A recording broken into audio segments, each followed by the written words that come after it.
Let's take a look at the double angle and half angle formulas. Now the formulas themselves, our first one, we got sine 2 theta is equal to 2 sine theta cosine theta. Cosine 2 theta is equal to cosine squared minus sine squared, or it's equal to 1 minus 2 sine squared, or it's equal to 2 cosine squared minus 1. Depending upon what the problem gives you, you may choose the first one, second one, or third one. And then tangent 2 theta is equal to 2 tangent theta over 1 minus tangent squared. Now, variations, those are our double angles. Variations of them are the next three, 6, 7, and 8. You can solve, like if I go back up to, for example, my, which one is it? Third one. If I go back to my third one, and I solve that for sine squared, that'll give us formula number 6. So sine squared is equal to 1 minus cosine 2 theta over 2. Cosine squared is equal to 1 plus cosine 2 theta over 2. Tangent squared is equal to 1 minus cosine 2 theta over 1 plus cosine 2 theta. Now on the right side here is our half angle formulas. So we got sine squared of alpha divided by 2. That's equal to 1 minus cosine alpha divided by 2. Cosine squared alpha divided by 2 is equal to 1 plus cosine alpha, all of it divided by 2. And tangent squared alpha divided by 2 is equal to 1 minus cosine alpha over 1 plus cosine alpha. Now the next three are the kind of the interesting ones. They're just variations of those ones we just had up above. Square root property from college algebra, you drop your squared and you put a plus or minus square root on the other side. The key on 12 through 14 is your sign is determined by the quadrant of alpha divided by 2. So you have to look where that falls. And then 15 and 16 are two alternative ones for tangent alpha divided by 2.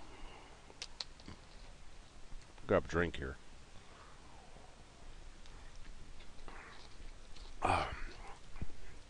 Now the main point of most of these problems in this section are not ones you'll use a lot, but they're just to get you comfortable with these formulas. So let's come over here. Excuse me. And it says use the information given about the angle to find the exact value, and they want us to find the double angle, sine 2 theta, cosine 2 theta, and half angle, sine theta divided by 2 and cosine theta divided by 2. If I come here and look at my formulas, for sine 2 theta and cosine 2 theta, it looks like I need sine and cosine, like sine theta, cosine theta. For the half angles, sine and cosine, looks like I need just cosine. So let's take a look at our first one here.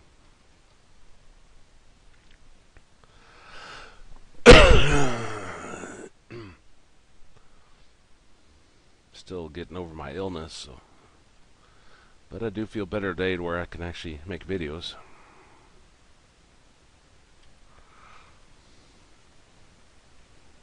Okay, this is in quadrant 1, so keep that in mind. And we've already said that for these we basically need cosine and we need sine. Well, a couple different ways you can get cosine here. We'll use the x, y, and r formulas. Now remember, cosine is equal to 2/7 and cosine is equal to x over r. So x is equal to 2 and r is equal to 7. We got x squared plus y squared is equal to r squared. And we want to find the missing variable, which is y. So I'll put in 2 for the x. I got 2 squared plus y squared is equal to 7 squared. Which gives us 4 plus y squared equals 49. Take the 4 over. We got 49 minus 4. Which gives us 41. Try that again. 45. And drop my squared, put a plus or minus square root on the other side. Now 45 is 3 times 3 times 5. And since we're talking about quadrant 1, y is going to be positive there. So we're going to have 3 square root of 5 for the y.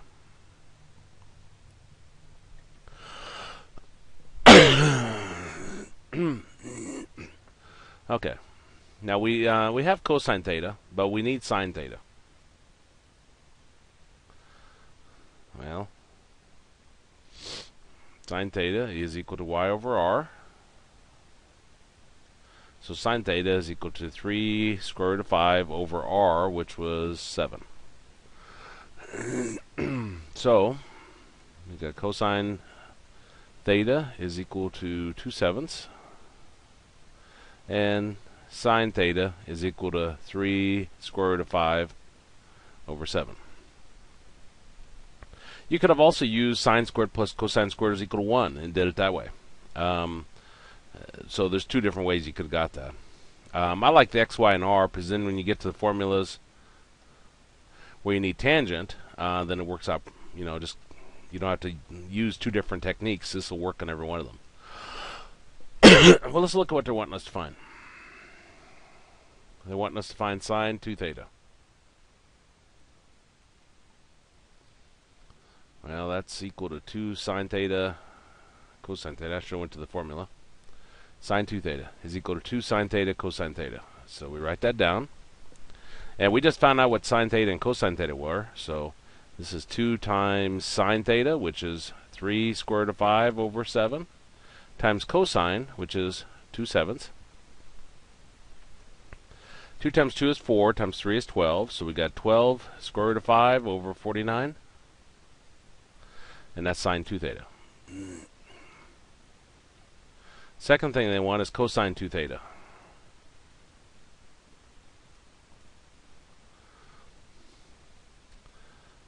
Cosine 2 theta. We got 3 formulas for this. Now, since we already have sine theta and cosine theta, the first one's our best one, our second formula here. The other two wouldn't work out as well because we'd have to get a common denominator anyway. By using the second formula, we're going to find that we already have a common denominator and it makes it easier. So cosine squared theta minus sine squared theta.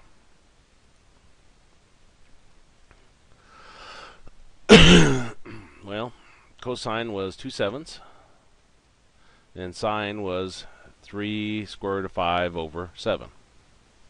Well, I square this, I get 4 over 49 minus, you square this, the 3 becomes 9, the square root of 5 becomes 5, and then the 7 becomes 49. You square each one separately, which gives us 4 over 49 minus 45 over 49, which gives us negative 41 over 49.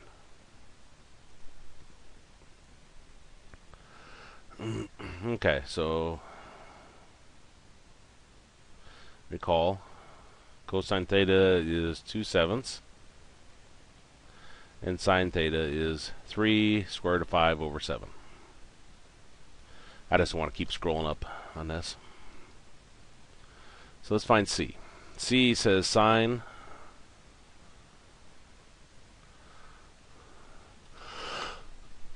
sine of the half angle. Now if I come over here, we got sine of the half angle, which is right here. It's a different variable, alpha instead of theta, but same difference. The plus minus is determined by the quadrant of theta divided by 2. Well, we said that we're in quadrant 1. So if I look at this, if theta is in quadrant 1, then theta over 2 is definitely in quadrant 1. So everything's positive here. So when we're using this formula, we want to use a positive version of it. So we're going to have the square root of 1 minus cosine theta. So 1 minus cosine theta divided by 2.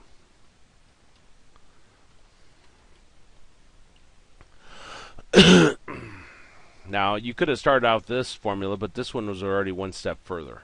So just kind of look at the formulas, decide which is the best one to use. Okay, so cosine theta we said was 2/7, so put 2/7 in for cosine theta. Now we don't want a fraction inside of a fraction, so we'll multiply everything by 7.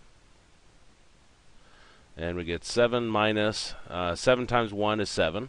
7 times 2 sevens. The sevens cancel, leaves us 2, and 7 times 2 is 14, which gives us 5/14. And don't want a fraction inside of a square root, so put a square root around top, square root around the bottom. Can't have the square root downstairs, so multiply the top and bottom by square root of 14. And that gives us square root of 70 over 14. And that's our sine of our half angle. And then they want us to find cosine.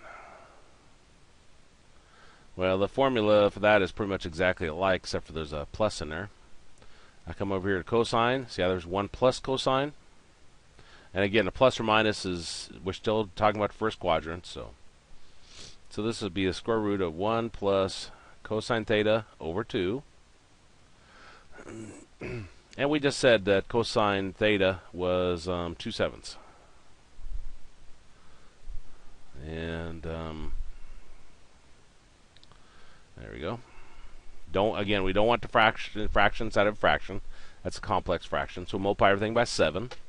7 times 1 is 7. 7 times 2 sevens. The sevens cancel, leaves us 2. 7 times 2 is 14, which gives us 9/14. Split that up. Put a square root around top, square root around the bottom. Square root of 9 is 3. Now we don't want the square root downstairs, so we'll multiply top and bottom by the square root of 14, and we got 3 square root of 14 over 14. And that's our answer to part D. Let me save that. This is, what is this? Double angle and half angle formulas.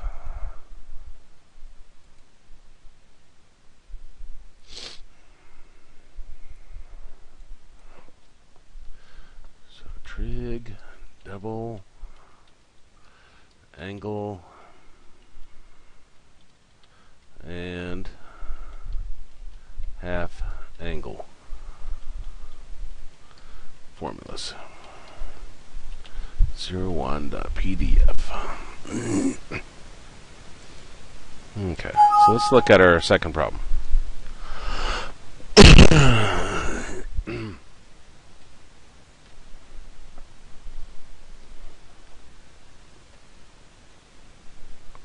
So we've got cosecant theta is equal to negative square root of 7. And they also tell us secant theta is less than 0. Now we're wanting to find the same 4 things, and we already said in order to find those we need sine theta and we need cosine theta. So I need to find those. Well, let's first talk about quadrants, where it's at. Cosecant, in terms of our unit circle, ignoring the r, is 1 over y. So it's basically saying y is negative. Well, y is negative here and here. This is secant, 1 over x, ignoring the r, just looking at the unit circle. So this is saying x is less than 0. So x is negative. Well, x is negative here and here. So we're dealing with quadrant 3.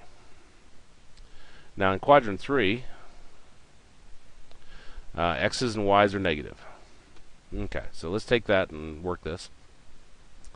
Now cosecant is equal to negative square root of 7 over 1. And we don't want the square root up on top. So what we can do is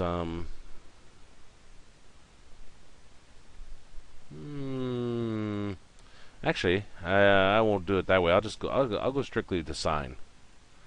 And remember, you flip this, so this becomes negative 1 over square root of 7.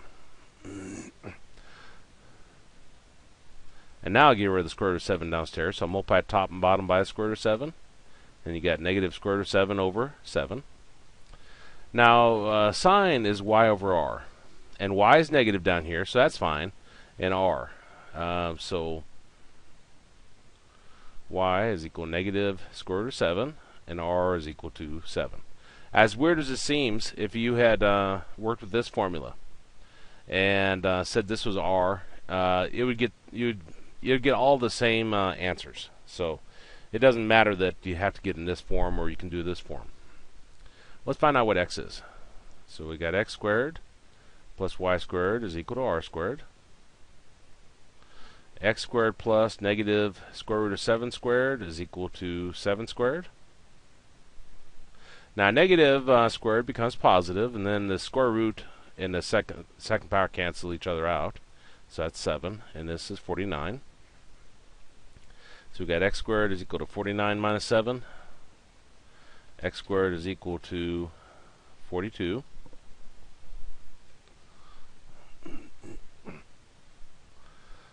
So drop off a squared and put a plus or minus square root around the other side. 42 is 2 times 21. 21 is 3 times 7, so that doesn't break down any. In quadrant 3, we want the negative version of this. So we want a negative square root of 42. Okay. So four formulas. We said that we got sine theta is equal to negative square root of 7 over 7. Cosine theta is equal to x over r. And x we just said was negative square root of 42. And r is 7, I believe. Where is it at? There it is, 7. Okay, so that's what we're going to use for our formulas.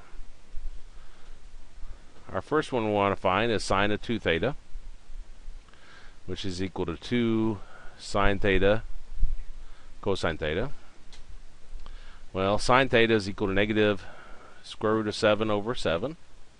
Cosine theta is equal to negative square root of 42 over 7. Well, negative times negative is positive, so that disappears. We got 2, and then we got 7 times 42 underneath the square root, and 49 here. Now 42 is 7 times 6. With the square root, we're looking for a pair of numbers, so here's a pair of 7s. Those are going to come out. Those come out in front. So then we got 2 times 7 square root of 6 over 49. And 7 and 49 reduce. Both divisible by 7. So this gives me 2 square root of 6 over 7. And that's sine 2 theta.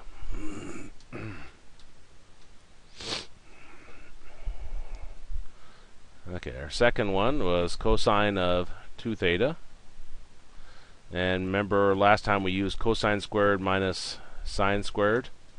There are 2 other formulas, but this one works best if you know both sine and cosine, because then it'll have a common denominator already, usually.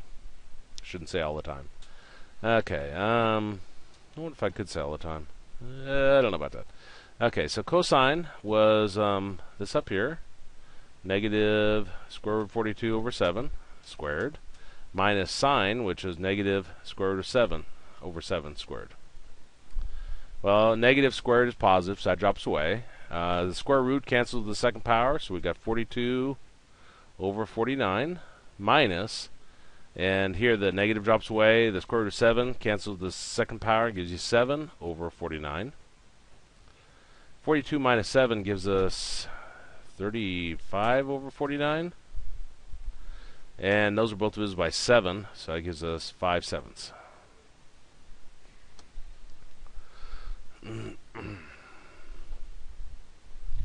C.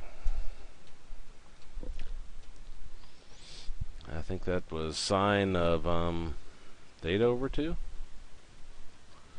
Yeah, sine theta over 2. Now, we're talking about quadrant 3. So we're talking down here is where we are. Let's think of an angle down here. This is 90, 180, 200 degrees is down here, isn't it?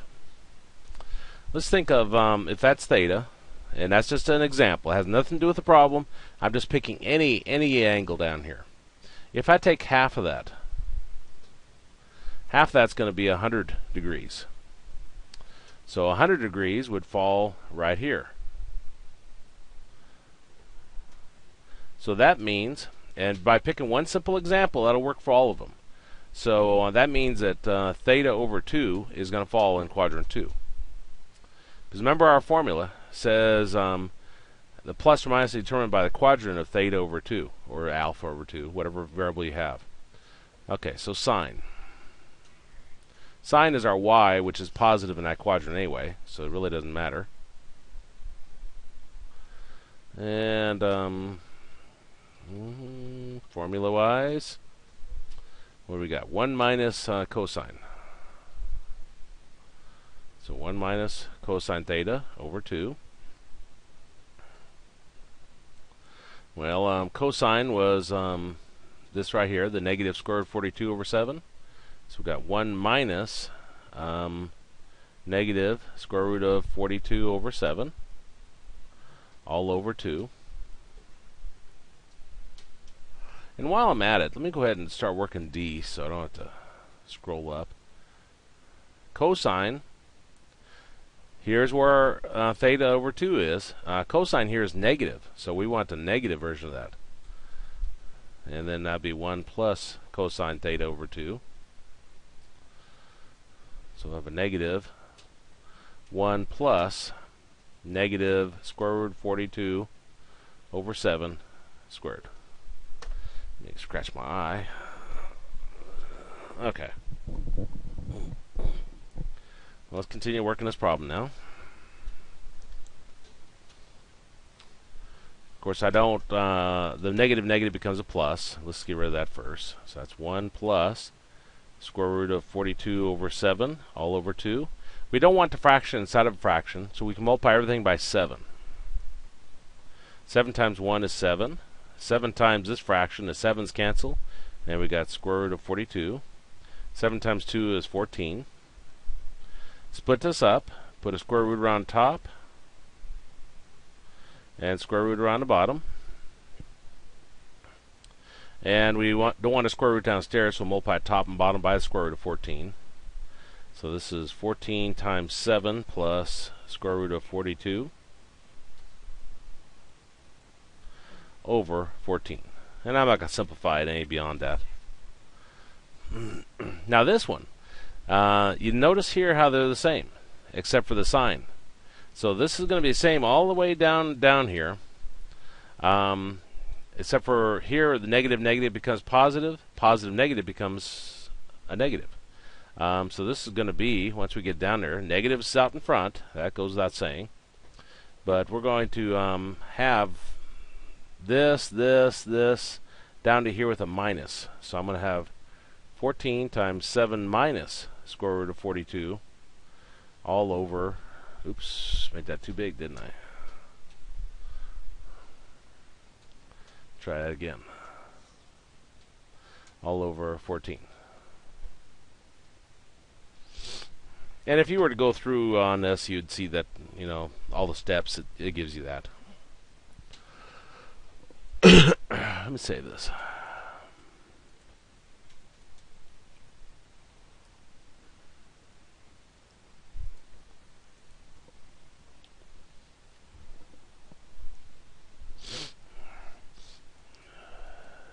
Oops. Okay. And let me grab a drink, and then we'll take a look at the next problem.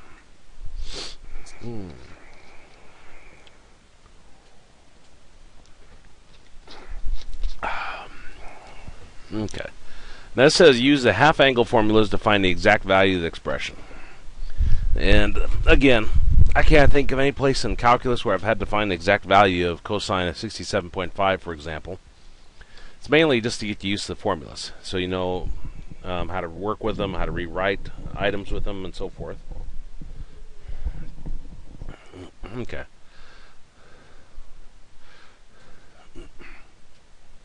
So we're trying to find cosine of 67.5 degrees. This book, unfortunately, doesn't have both of them, but in reality, what you do is you try to take 67.5, try to multiply it times 2. and you also try to divide it by 2. And you're looking for one of them to be on your unit circle. Well, if I multiply it by 2, I get 0 here, 1, 15, 135. If I try to divide this, I get 3, 3, 7. And, if I kept going, well, I could stop right there. I know it's not on unicircle. So this is the one we're going to be working with. Now, unfortunately, they tell you to use the half angle, which means we're going to rewrite this as 135 degrees divided by 2. But in reality, you try to either write it as 2 times something, like 2 times 135, or 135 divided by 2. Well, here's our half angles. And I'll use the variable there. It says alpha. That would say that alpha is equal to 135 degrees, the number on top. Okay.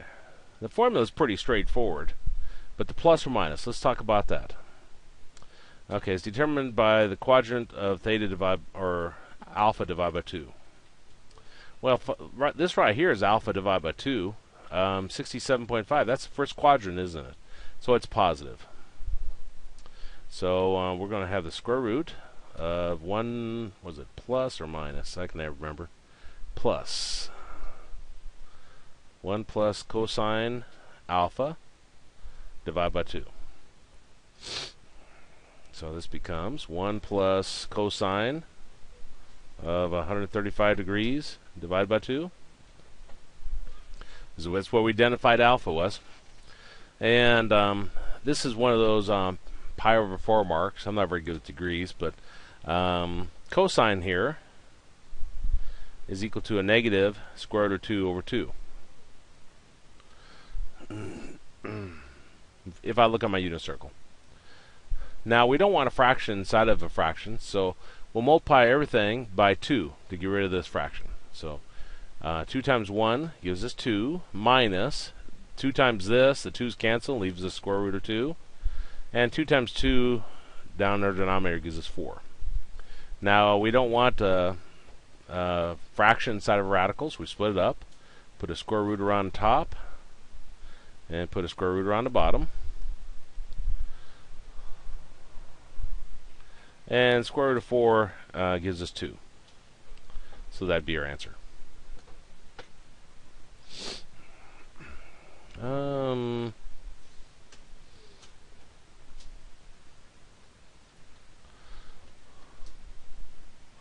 Let's do the next problem. Right here. Trying to find sine of 15 degrees. Well, I already said you come over here and you try to multiply it by 2, and you also try to divide it by 2. And you're looking for one of those on your unit circle. Well, multiplying it by 2, we get 30. That's on our unit circle, isn't it? And if I start going down this way, I got 7 and 14, and as you start going through this, obviously it's not going to be on a unit circle because there is no 7 point anything on the unit circle, so you can stop right there. So this one we're going to rewrite as 30 degrees over 2. Now from our formula, this is alpha. Now 15 degrees in our first quadrant, so everything's positive again, so we're good. Come over here, this is our formula. We want the positive, and the square root of 1 minus cosine. So 1 minus cosine alpha divided by 2. So we've got 1 minus cosine of 30 degrees divided by 2. And that'd be 1 minus square root of 3 over 2 divided by 2. Cosine 30 degrees. I don't know if I still have that up. Nope, I don't think I do. That's weird. I thought I still had that. There it is. Cosine 30 degrees. Cosine is our x, which is square root of 3 over 2. Okay, so again, we can't have the fraction inside of a fraction, so multiply everything by 2. 2 times 1 is 2 minus 2 times this square root. 2's cancel, leaves you a square root of 3. And 2 times 2 gives you 4 there. So that gives you 2 minus the square root of 3 over square root of 4, which gives you a square root of 2 minus square root of 3, and square root of 4 gives you 2. And that'd be your answer. Save this.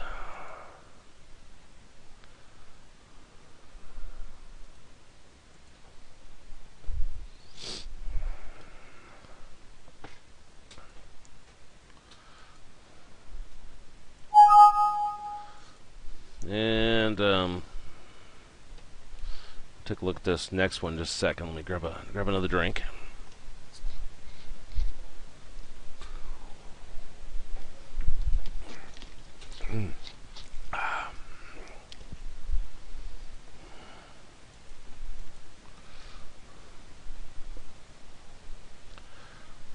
Okay, so this is number 5. Got tangent of 3 pi over 8. Well, if I were to come over here, again, you multiply it by 2, like that. If I multiply that by 2, I get 3 pi over 4, and that's promising because that's on a unit circle. Now, if I did a divide by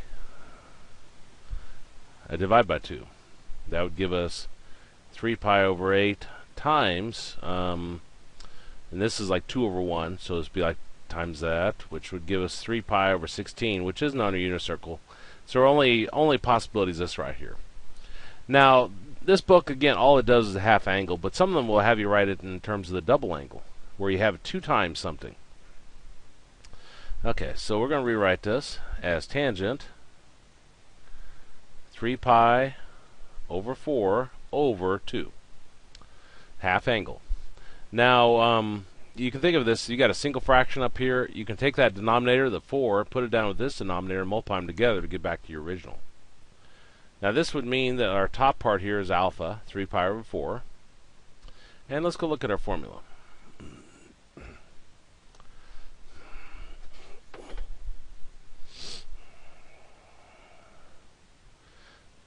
Now I could come down here to these formulas and use that.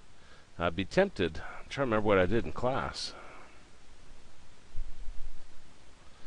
I'd be tempted to use these just to show them, but let's come down here and use one of these. So 1 minus cosine alpha over sine alpha. So 1 minus cosine alpha over sine alpha.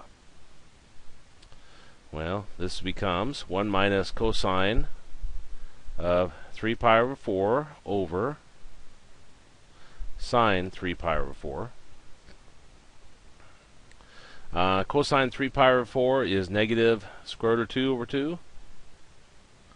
Sine 3 pi over 4 is square root of 2 over 2.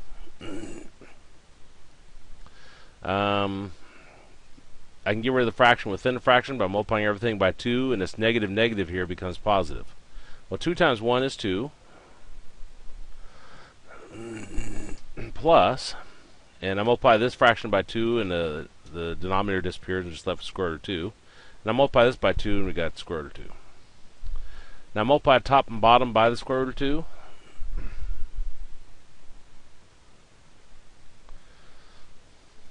Because we can't have the square root downstairs.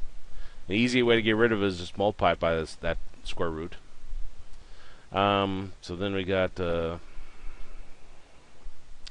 square root of 2 times 2 plus square root of 2 over 2, which gives us 2 square root of 2 plus 2 over 2,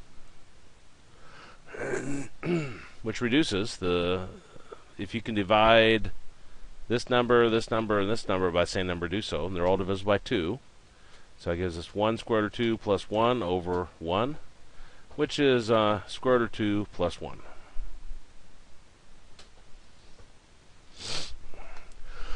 Let me double check that. 2 square root of 2 plus 2 over 2. Yep. Now I'm kind of curious. If I plug into this this formula right here,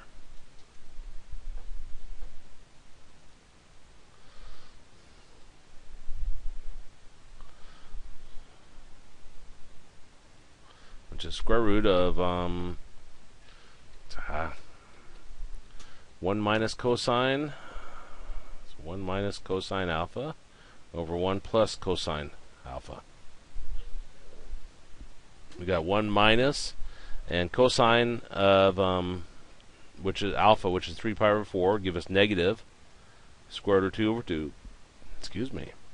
This is 1 plus negative square root of 2 over 2. Let's simplify that and see what we get. Of course, we don't want the fraction inside of a fraction, so I can multiply everything by 2.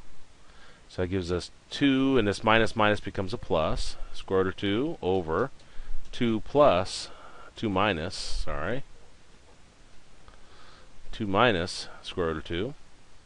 Split this up, put a square root on top, square root around the bottom. Can't have the square root downstairs, so we'll multiply top and bottom by that square root.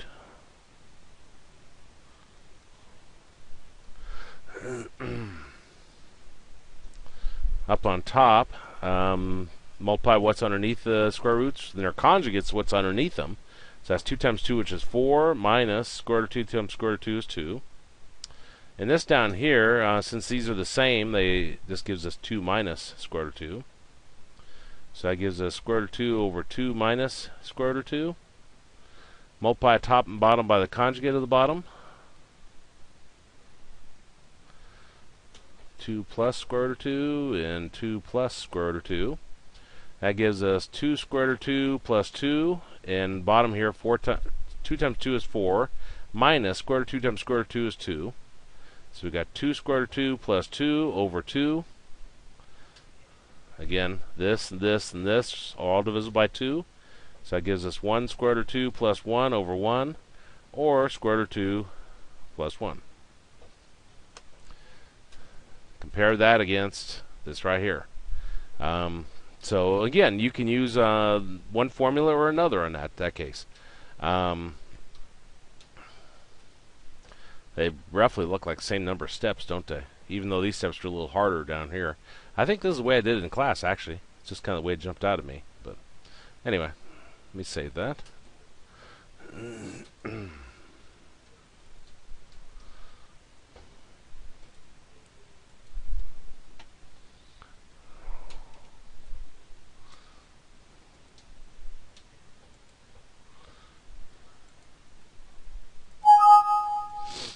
And let's look at our next problem.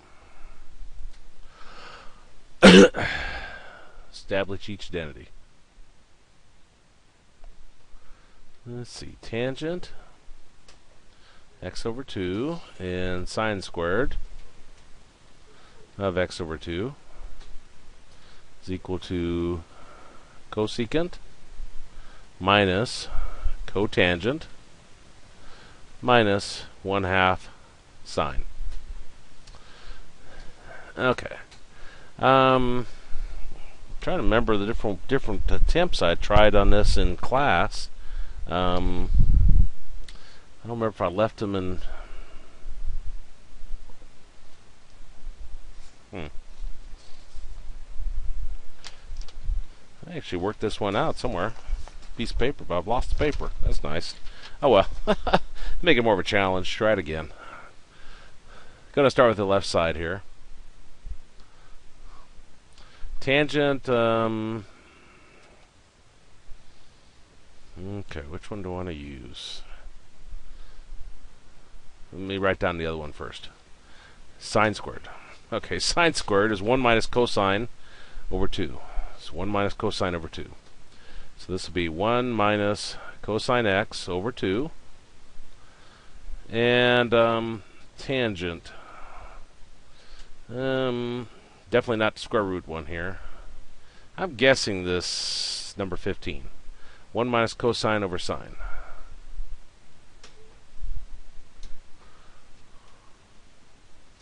Okay, so I'll multiply the top parts together. So I got 1 times 1 is 1. 1 times negative cosine is negative cosine. Negative cosine times 1 is negative cosine. And negative cosine times negative cosine is a positive cosine squared. over 2 sine.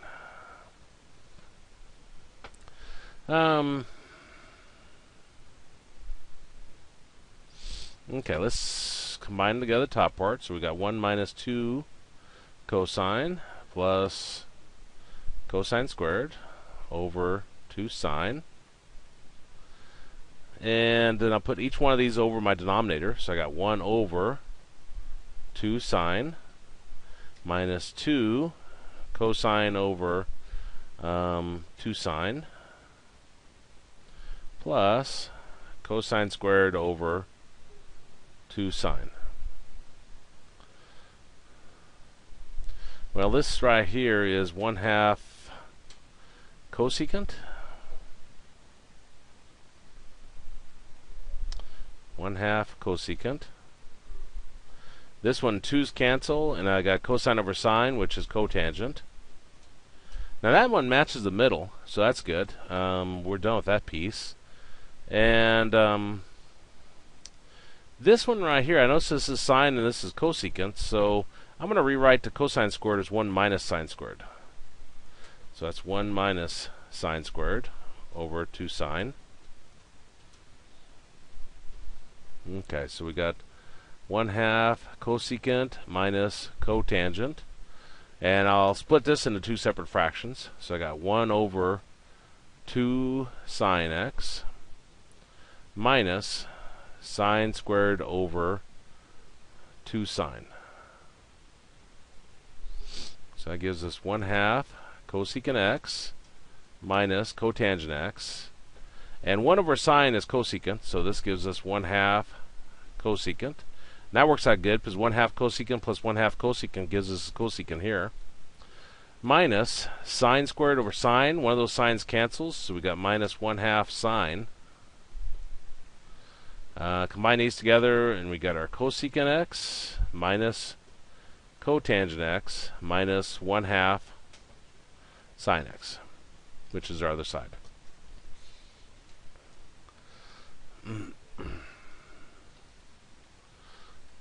And let's look at the next one. So only had one identity. So solve each equation on the interval. So we got sine 2x minus sine is equal to 0. Now sine 2x is equal to 2 sine x cosine x. And that's from our first formula here. Now after I've done that, I see that they both have a sine in common, so I can factor that out. So we'll factor out a sine x. And that gives us 2 cosine x minus 1 equals 0. Zero factor property from college algebra. You get 0 on one side, you factor the other side, you set each factor equal to 0. So I'll set sine x equal to 0, and 2 cosine x minus 1 equal to 0. Now sine equal to 0, if I think we're that's equal to 0 at, that's where is that equal to 0 at? Let's see, pi over 2. It's not even midnight, and I'm drawing a blank. Sine is your y, so that'd be 0 and pi. And here, I'll take the negative 1 over, becomes positive 1. Divide both sides by 2, and we get cosine is equal to 1/2. Cosine is equal to 1/2 at pi over 3. And let's see, 1 pi over 3, 2 pi over 3, 4 pi over 3, 5 pi over 3.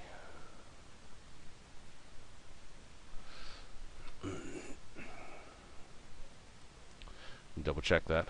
Okay, 5 pi over 3, pi over 3, and yeah, okay. Now these are maybe our answers. Now when you use properties to rewrite formulas, identities, to rewrite these into different forms, you have to check your answers. So if I put 0 up here, 2 times 0 is 0, sine of 0 is 0, sine of 0 here is 0, 0 minus 0, that checks. If I put pi in, that checks. So these work. Pi over 3. Sine of 2 times pi over 3 is 2 pi over 3. Sine is equal to square root of 3 over 2. if I put pi over 3 in here, it's also square root of 3 over 2, which checks. 5 pi over 3. I'm gonna have to check that one. I can't see it. Okay, so we got sine of 2 times 5 pi over 3 minus sine 5 pi over 3. Well, that's 10 pi over 3.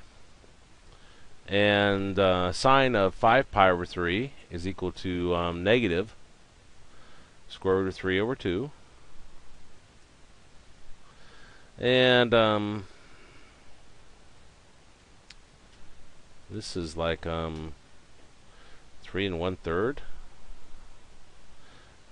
pi plus square root of 3 over 2. Let me double check that. 5 pi over 3 sine. Sine 5 pi over 3, sine is y. Okay, yeah, that's right. Okay, so I'd subtract 2 pi here. And we get 1 1/3, or 4 pi over 3.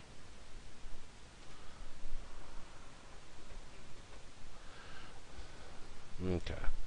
Now, sine of 4 pi over 3 is equal to a negative square root of 3 over 2. Negative square root of 3, yep, okay. Plus square root of 3 over 2 checks. Okay, they both check then. So all 4 of those would be our answers. And let me save that. Some of those I can see checking them, some I can't.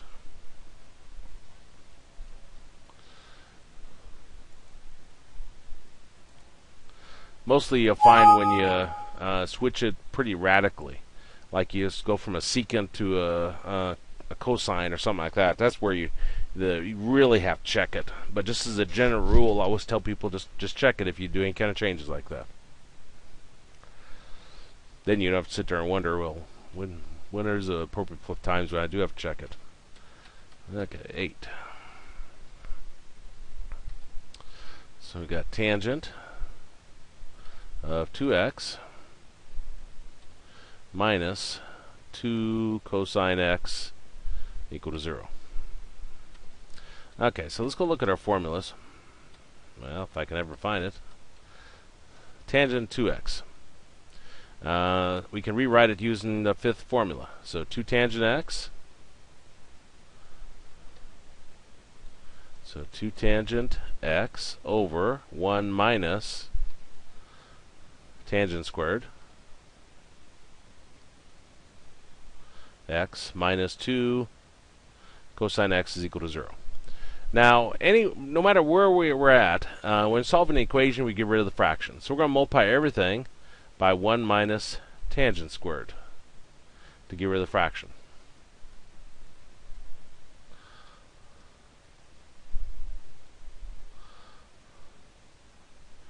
And we'll multiply this by 1 minus tangent squared. And we'll multiply 0. Excuse me, by 1 minus tangent squared. Well, this cancels with that. And we're left with 2 tangent x. And negative 2 cosine x times 1 is negative 2 cosine x. Negative times negative is positive. And we got 2 cosine x times tangent squared. And 0 times anything is 0. Well, they're all divisible by 2, so I can divide everything by 2, just get rid of that, make it a little easier. So we got tangent minus cosine plus cosine tangent squared. Now I can rewrite everything in terms of sine and cosine.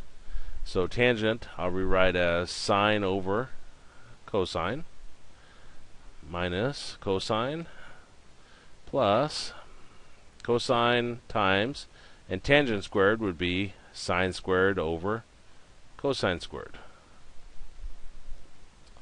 So this gives me sine over cosine minus cosine. And this cosine cancels one of these cosines, and we got sine squared over cosine. Well, all of a sudden we got a fraction in our equation again. I thought we just got rid of that. Well, let's get rid of it again. We'll multiply everything by cosine. So that's going to give us sine x minus cosine squared plus sine squared equals 0. So I'll multiply this by cosine, this by cosine, this by cosine, this by cosine. When I multiply this by cosine, the cosines cancel. Cosine times cosine is cosine squared, and cosine times this, cosines cancel. And 0 times cosine is cosine. Is 0, sorry. Well, this is sine and this is sine squared. I could rewrite this cosine squared as 1 minus sine squared, and everything would be in terms of sines. So let's do that. So we got sine x minus, and the cosine squared becomes 1 minus sine squared.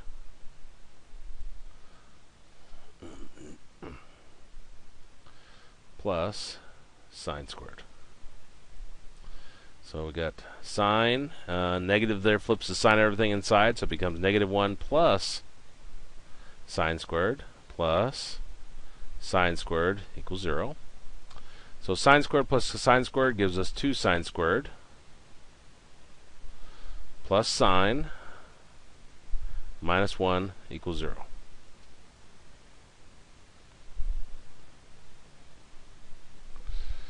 Okay, well, let's factor this. We got 2 sine x and sine x here, and 1 and around 1.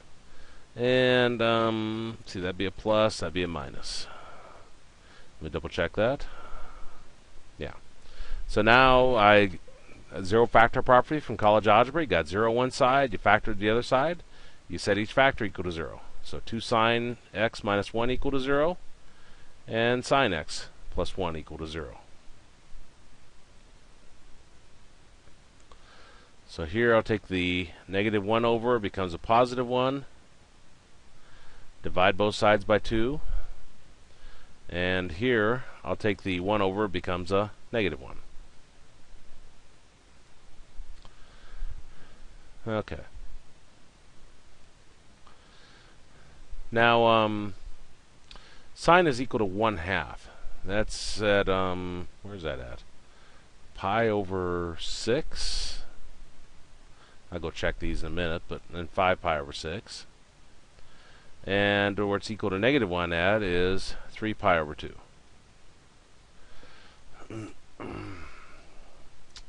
Pi over 6 and 5 pi over 6. Okay. Yeah. Now, these are maybe our answers. We'd want to check them with our original problem up here. I don't know if I can eyeball them and see. If I put pi over 6 in here, that gives us pi over 3, pi over 6 here. I won't be able to see them. But anyway, I won't go through that because I don't want to waste time on it. But remember, whenever you start twisting things around and so forth, you want to check them with your original problem and see if those give you your answers. Let me save that.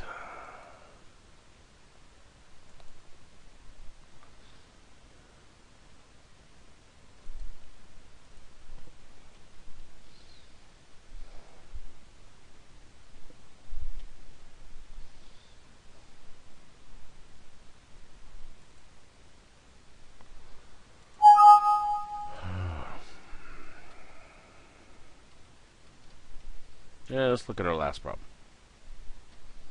I think I did this the old style in class. Maybe I ought to show it using the formulas here.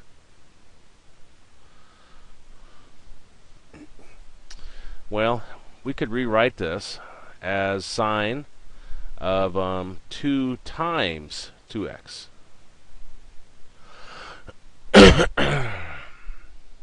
And we have a formula that says sine of 2 theta is equal to 2 sine theta cosine theta. Well, if I have this as 2 times this, then our theta would be this right here. Which means that this I could rewrite as 2 sine theta, which is the 2x, sorry, times cosine of 2x. Okay, well, sine 2x, that's the same as like sine 2 theta, so that could become 2 times, and this part right here becomes, actually maybe I'll just do that in blue. That becomes 2 sine x cosine x. Okay, now this part right here, cosine of 2x. It's like, what do I do with that? Well, where's my formulas? Here it is. You got choices. Your worst choice would be the second formula, because it's got both cosine squared and sine squared in it. One of these others, it really doesn't matter. I'm going to choose the fourth formula here. 2 cosine squared minus 1. So that becomes 2 cosine squared minus 1. Well, these 2 times 2, that can drop away. But we got sine times cosine times this. That's equals 0. That's a zero factor property. So we'll set each factor equal to 0. So I'll set sine equal to 0. And I'll set cosine equal to 0. And I'll set 2 cosine squared minus 1 equal to 0. Well, where sine is equal to 0 at, sine is our y. That'd be 0 and pi. Where cosine is equal to 0, well, that'd be pi over 2 and 3 pi over 2. Now this, if I solve for cosine, I'll take the negative 1 over, it becomes a positive 1. Divide both sides by 2. Square root property, drop our squared, put a plus or minus square root around the other side. And we get cosine is equal to plus or minus. Can't have a fraction inside of a square root, so put a square root around top, square root around the bottom. Which gives us 1 over square root of 2. Multiply top and bottom by the square root of 2.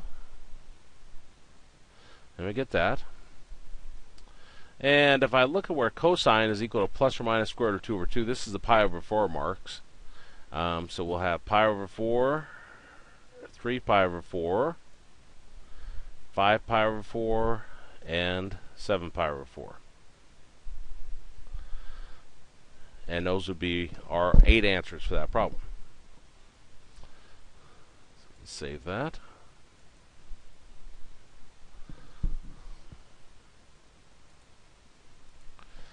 And then I'll stop the recorders.